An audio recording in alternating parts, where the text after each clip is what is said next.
Yes, good morning, Africa. Good morning, Uganda. You're watching TV Africa, the #1 Pan-African station with the one and only Jingo, Kalule, as usual, on Breakfast in Africa. Hope you had a good morning and everything is fine. You know, when you have a good morning and you have breakfast, that is really African. That's when you have a good morning. But when you think of taking hamburger, pizza in the morning, those ramshackle, I call them ramshackle things, you find yourself not having a blessed day and you know, really charming day. So I hope you had a good breakfast with the African tea. Watching Breakfast in Africa, really, it's so good to have you watching TV Africa. Yes, I have my colleague here, and we're going to discuss about really critical things that are happening in Africa and in Uganda. You're welcome. Well, I'm glad to be here. I haven't been here for a while, in fact. Yeah. Glad to be back so we can sit down and have a bit of a discussion about certain issues. Yes. So, yes, I'm glad to be here. Yes, that is so good. This time we're talking about corona. We had the first wave. They're talking about waves, first wave, second wave, third wave. They have divided corona into waves. I don't know why it is about waves. And I think with that, we are going to really get to know why waves now. Why first wave? Why second wave? Why is it like that? You know, we know the first wave when corona started. But then I think the second wave, as they call it, came when we ended the lockdown. People went back to work and were starting to live their lives again. So that now caused people to mingle again, and then you saw an increase again in the cases. When they mingle, that means that first wave is done. This is now a new wave. By the way, did you get the vaccine? No, I've not had the vaccine. Why don't you have the vaccine? Because I want to take off my mask. Huh? But indeed, I know you're right. So let me make for purposes of those ones who are watching me, let me take off the mask and really discuss the ism in the corona issue. You talk about the first wave, second wave. No, they're saying that is because of this so-called Indian variant. There's a variant of coronavirus that started in India, which is affecting people at a much higher rate than usual. That's why you see that there are thousands, in fact millions of deaths in India recently, because people are catching the virus so quickly, and the variant seems to affect the body more quickly than the previous variants. So people. But I really fail to understand when you talk about the variant. You talk about. I thought we are dealing with corona. Yes. Huh? Yes. And when we are dealing with corona, it's one kind of corona. But when I realize that there are different variants of corona, then it beats my understanding. It's the same corona. You know, coronavirus is something that it mutates.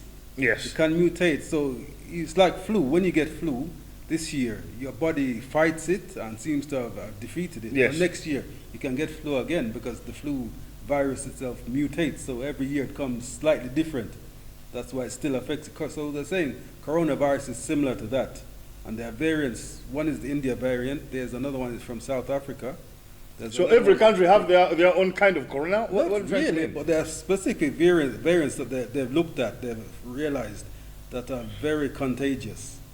And the one in India is the one that we've been hearing about more recently, that is causing a massive amount of deaths. And India is running out of ways to, or for example, it's running out of oxygen. You know, people, they lose problem with their breathing when they have corona in a serious case, and they find that they need to use oxygen. And India had become deficient in its oxygen supply. So that's one of the reasons why I think it's also why it's causing so many deaths. People are running out of ways to deal with the virus. And the fact that it's spreading so fast. And India is a country, if you look at it, it has a population similar to Africa, but India itself is probably the size of the Democratic Republic of Congo. So in a small area, you have a huge population. People living so closely. That's one of the reasons why I think it's spreading so quickly. But when we look at India, they have the largest pharmaceutical industry. Yes. For the TV purposes, let me tell my people watching TV Africa, please make sure you subscribe on our YouTube channel, which is TV Africa Uganda. Then you can just click on that bell. Then you can watch more programs. Yes, let's go on. I believe they're just going to do that. Okay. I'm talking about India right now.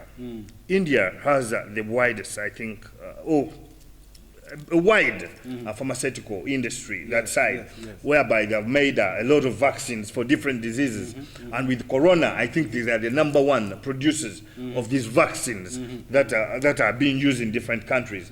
It really beats me so hard and negatively, finding that India again has the widest, more cases, death rates and all that, and yet they're producing these vaccines. What do you say about that? Although they're producing large amounts of vaccines, you have to remember that at what rate are they producing them, and also the death rate has increased so high that even producing the vaccines in time to deal with the cases that are coming up, I think there's a problem there. With producing the vaccines in time, really? Yes. With all those laboratories and pharmaceutical all that? There have been places I've read in India where they need to be able to, they have say a factory or a warehouse where they could set up a vaccine production.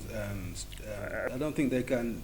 They have to develop their manufacturing capacity. Although we may think they have that great manufacturing capacity for vaccines, yes, they still need to increase it to deal with the pandemic that has now struck them, the increase in deaths that has now struck them, basically. So yes, we can say that India is one of the largest producers of medicines and vaccines. But would it be enough? Because their population is 1.3 billion. It's a lot of people. Yes. And plus, they're producing vaccines, not just for India, for other countries as well. So to cater for the increase in deaths that they have at the moment, they maybe have to stop because if they are supplying all those vaccines that they have, you say they have a lot of vaccines that they produce and all that, and they are supplying them in different countries, and their own country can't be really, works upon. Well, once you have made an agreement to supply a country with vaccines, so you leave your own to die? Can you break that agreement? But you have to leave your own to die. That's the conundrum now. Do you still continue to supply that country, or do you cater for your own country? Do you think they are running short of vaccines? That's why their deaths are increasing? That's one of the reasons. That's what we were just discussing. And yet they are sending vaccines to different countries.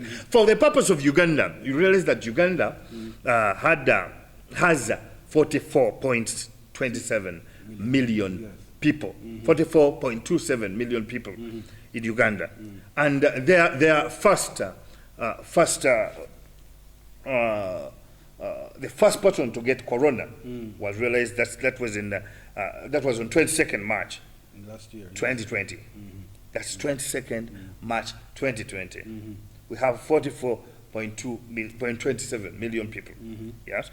The deaths of Ugandans currently are 359, right? Yes. 359.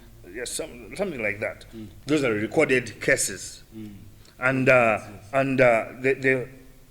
44,281. 44,281. Those are the just cases, corona cases, whereby you are those ones who are fine now with corona, who have fought corona, who they have treated. That is the 44,000. Yes. So 44,281.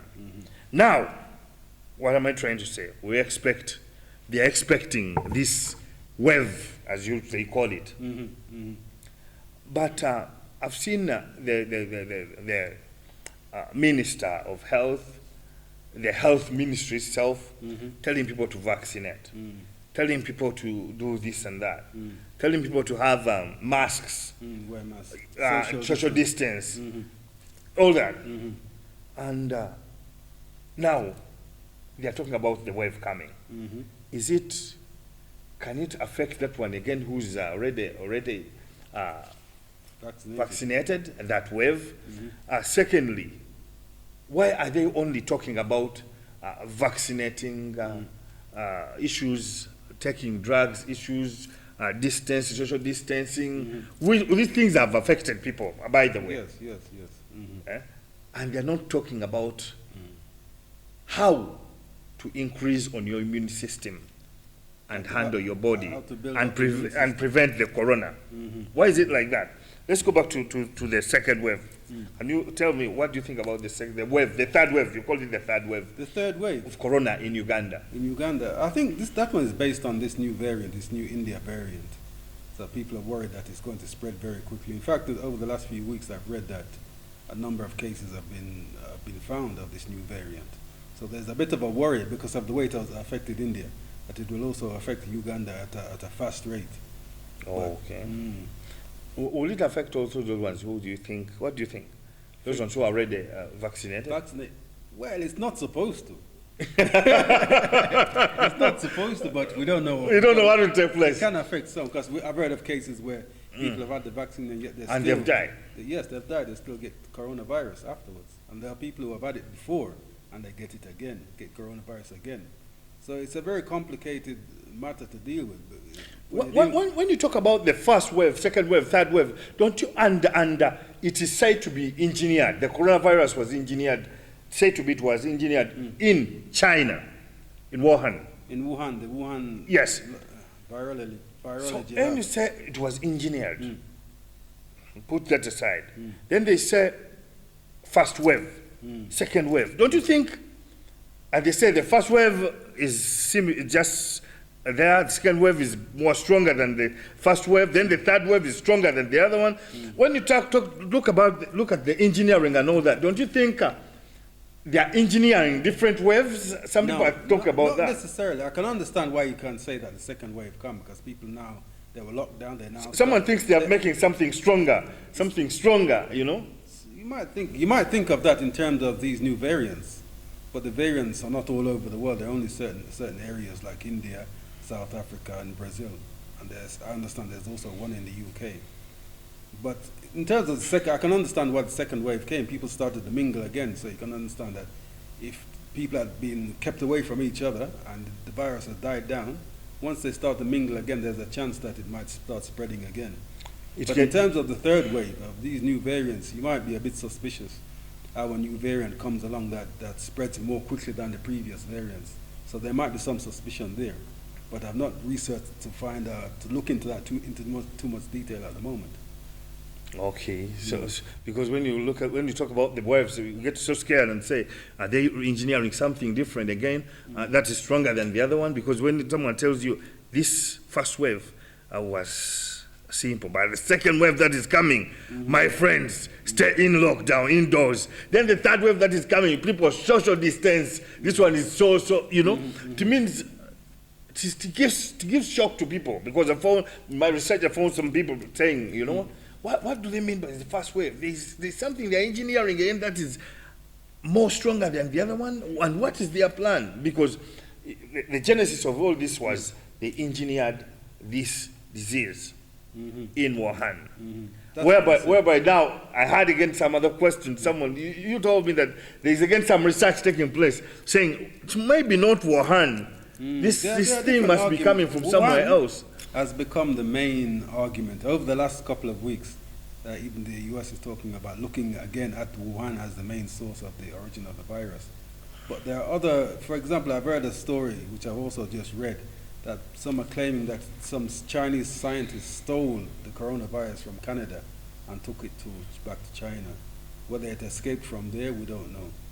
Then there are also sources that says that the coronavirus is from different corners. Even from the US. Earlier last year, you heard stories that it originated from the Fort Detrick in the US. There was a story around the middle of last year where something was supposed to have escaped from this biological lab at Fort Detrick. That's the military lab, the main military lab in the US. And that's where something, they reported that they were going to, close the lab or something like that because something had escaped. There was a warning. And the coronavirus thing started, this is 2019, not last year, not long after that. Then you also had a meeting in, around October. We had this mock meeting, a mock scenario where a coronavirus escapes. You know, the Bill and Melinda Gates Foundation organized this event where they bring together certain parties to discuss how they would deal with a pandemic. And the name of the virus was very similar to COVID-19. So people become suspicious. Were they planning the organization of this outbreak? Are they planning for this wave? Yes, there's some suspicion there. But we don't know for a fact that it was. But there's always a suspicion when they sit and have these meetings about how they're going to, how you deal with a pandemic. Are they looking at a scenario which they are planning in the future, kind of thing? Are they planning an outbreak in the future to do something with the world population? That this current virus outbreak, there's something going on called this Great Reset, resetting the world economy. The new world. Well, you could say it's part of the New World Order thing. But Yeah. over the last year, So you look at the pandemic as part of the new world order. part of this great reset of resetting the world economy by, for example, causing people to work more from home than going to work. We know they're talking about automating the manufacturing Yes. of the world economies. So if you now bring people to stay at home instead of going to work, a lot of people have lost jobs that they're not going to get back. And then if you want to bring in a system whereby you have people now staying at home, such a pandemic will be almost like an experiment in the idea of having people staying at home.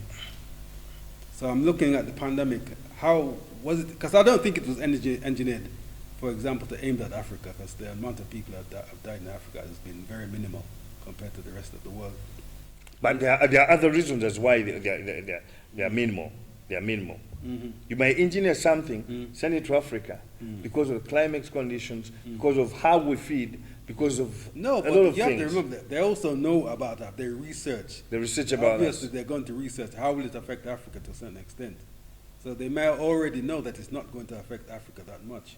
They didn't know. They had to just first experiment. That's why you see there is the first one, the second one. That's why there are waves. I don't agree. There is a class of waves because the first wave came in on research, thinking that it may affect Africa. It affected it at a small extent. Then they said If this they're one. planning something to affect the world, they're not going to focus on Africa. If they focus on Africa directly, it will be too obvious. There was already talk about what happened with AIDS, that it was something focused on Africa. To come again with something that focuses on Africa in a larger scale is not going to be good for the West. They have to be careful how they tread, because they're looking at how people are going to react. What would you say about the wave that is being said coming to Uganda? What would you? How do you think? Well, in fact, I've not read much about it, but if it's based on this new Indian variant, it's already here. There are people who there's cases of the Indian variant already in Uganda. In terms of it, how fast it's going. So people are going into a lockdown then. Whether we go back into a lockdown, I don't know. I'm not sure. It depends on the amount of cases they find in the next few weeks, whether we're going to go back into a lockdown or not. But it's possible, but I'm not saying that. Then yes. the lockdown, how will our people survive with this lockdown? Let's other ways. I wanted us to look at. You said I talked about. We're looking at someone getting corona. When I saw the minister saying, Mulago, where the facilities where they keep those ones, where they treat those ones with corona, is already full. Most of the facilities are full. And we expect this new wave coming. And you find yourself that you have to inject a lot of money for yourself to find yourself fine for corona. When you get the disease, things are becoming now different. You have to keep you somewhere, you pay for yourself. You've seen those ones who are coming from out, how they handle them and all that. Now, is there any other way to keep yourself off corona? Is there any other Without way? You know, the body has its own immune defense kind of system. Yes. It also depends on how you maintain that system. Yes. Which I've not heard much talk about that in terms of the coronavirus. Why do you think these people don't talk about that? Because I've not seen people coming into that direction and saying, you know what? When you wake up in the morning, please try to do this, do that, do that. They put even, they bring even adverts to our TV station, do all that, making sure at least people fight corona in that other perspective. Yes? Before they get, at least they are immune. They have that the immune system, because our body can fight diseases. But how do you feed? What do you take? Is your body into alkaline, acidic, and all that, So that would be from the people, the main people concerned That is Ministry of preaching. Yes. So that people can try, because we as Ugandans, as Africans, we have these plants, we have these fruits, we have the herbs. Do you mean they have failed to find herbs that at least can help you To cope with the corona. to cope with the corona, fight somehow corona? By the time the wave comes and all that, you can at least treat a bit, you know, Well, such things. I know that the Uganda Or they don't trust the herbs and all that. the Ministry of Health is moving in that line of looking at traditional ways of dealing with the coronavirus rather than depending on these Western type medicines. But it's still at the research stage. It's only started a few months ago, a couple of months ago, in fact, that they started moving in that direction of Because if our first victim was in March 2020, till the day today, the ministry itself has not found ways of preaching this, of dealing with it. how to deal with it in that other direction. Because it's very vital. Not everyone has the money. Not everyone is able to access. terms of- Not everyone can know that I have corona. In fact, you may think you have just flu. Someone can think I have flu, then they just fall down and all that. So what would you say about that? I think the similar way that Why are they- you might tell someone to deal with flu is in terms of your diet and how you look after yourself is similar to what you're supposed to do with corona. Unless, of course, it will obviously be something more drastic because the disease is more drastic. But in telling people how to live out with the type of diet they're supposed to eat should be part of the program for our ministry, for the government to say. Yes, Unless yes. you're dealing with the corona, which is something relatively new, so maybe they have to research in how the foods you eat will affect it. That's also something we have to consider. Because when you look at several diseases that have affected our people, our Africans, our Ugandans, come from just simple things, and the things most of the times have come from the Europe. Yes. When you look at, for example, when you look at the water we drink, the water itself, it is in the middle. It has no acidic, no alkaline, as you said. But it's the water that we have as Africans is alkaline, most of the water, because it comes from the wells, the moving water, from the springs, from the rocks, which makes it alkaline. And you know, our body just needs that to be able to fight, to enable The body is alkaline anyway. Yes. And you also consume, if you consume alkaline. alkaline and add the alkalinity. But also, you have to look at the foods that we eat.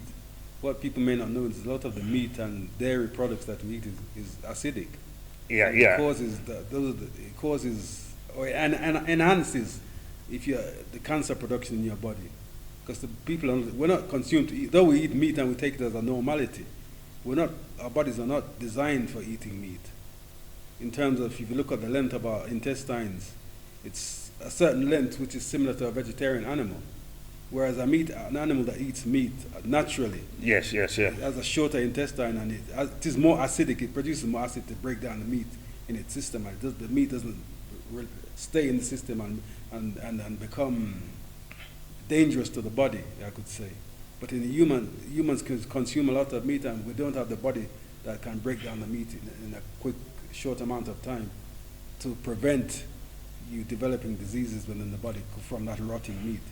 Because when you look at, as you said, we are made to take the vegetables and all the fruits and all that.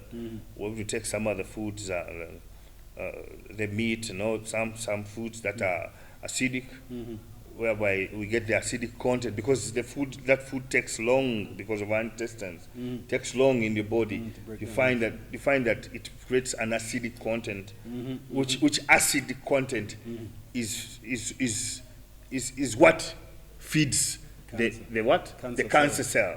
So the cancer cell feeds on the acidic content. Most of the cells, the dangerous diseases with their cells and all that, that really kill people, feed on their acidic content to make them survive. So when you deny them what to eat, when you deny those cells what to eat, they end up wiping away and dying because you've not fed them. You've not fed them with the acidic content. That's why people take, most of the time, the fruits, when you look at the watermelon and all that, you know, to make the body alkaline and be able to fight diseases. But such things are not preached. They're not preached. I don't know why. That one why is it that these people don't preach that, but they only tell you, take this vaccine, take this, take this medicine and all that? I think maybe it really beats my understanding. They might say they have not proved that just taking fruits and vegetables can prevent corona. That's what they might say. Even though it helps. No, it may not cure corona, but it helps to prevent. You find your body is just strong enough to fight. You know, there are people who are around. You know the flu that we used to have a long time ago with our ancestors and all that. That people said, someone can come and say, "I've never got flu all my life." Does it mean that flu does not exist? Of course, it exists. It exists, but because of their body, they looked after their body, of their system that can fight against the flu. So, what would you tell Ugandans and the viewers about what is coming, so that we can close down this show? I know time is against us. What is coming? Yeah. In terms of what? In terms of the pandemic, and to me, your advice about the lockdown, if it is there. To me, I can't advise. I'm not sure that it will come. Yeah. But to me, I don't think that it will be as bad as it was last year. Whether we'll go back into a lockdown, the country itself is worried that people have just gone back to work for a few months. People are worried that they don't want to. Some have lost money, some have lost their jobs, lost businesses. To go back into that state again, people might be a bit reluctant. I want your stand about why the pharmaceutical industry doesn't talk about how to prevent. No, that one's obvious. It's obvious. Yes. How is it obvious? If you're an industry that makes vaccines which people have to buy and money has to be spent, and you get money from that venture, obviously you're going to lean to. I have to just say, have a nice day. It has been TV Africa and the #1 station. I've been Jingo Kalule with my colleague Mbogo. Brother in Mbogo. Okay. Nice time. Ashe. Thank you for viewing. For more content on Pan-Africanism, subscribe on our YouTube channel, TV Africa Uganda.